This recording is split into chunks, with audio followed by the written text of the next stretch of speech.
Anjir eta.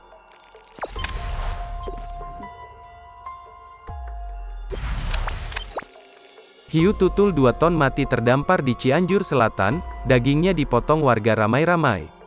Nelayan warga Kecamatan Sindang Barang, Cianjur Selatan kembali menemukan seekor ikan hiu paus mati terdampar, Minggu, tanggal 26 September tahun 2021, sekitar pukul 10 waktu Indonesia Barat. Mamalia paus itu termasuk jenis hiu tutul. Bangkai hiu tutul langsung dipotong warga beramai-ramai. Menurut keterangan warga, hiu tutul sering terdampar 1 tahun sekali. Terakhir pada tahun 2020 hiu paus tutul terdampar di Pantai Ciwidik, Kecamatan Cidaun. Kanit Intel Polsek Sindang Barang Aibda Hairul Anwar mengatakan, pihaknya menerima laporan pada pukul 10 waktu Indonesia Barat.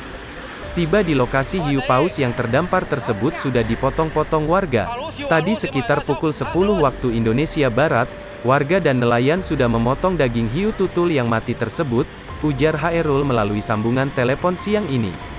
Dalam video amatir yang beredar warga ada yang mengambil 1 kresek daging hiu paus, ada juga yang mengambil 1 karung. Seorang warga, Iing, 50, mengatakan ia bersama warga lainnya ikut melihat hiu paus yang terdampar tersebut.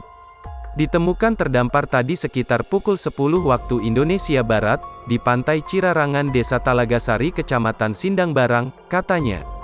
Banyak warga yang mengambil daging hiu untuk dijadikan bahan makanan. Hiu paus diperkirakan memiliki panjang 4 meter dengan bobot sekitar 2 ton.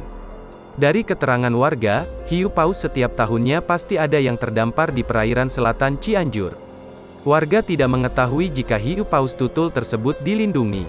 Tidak tahu kalau tidak boleh dipotong atau dilindungi, namanya juga warga jadi langsung dipotong, katanya.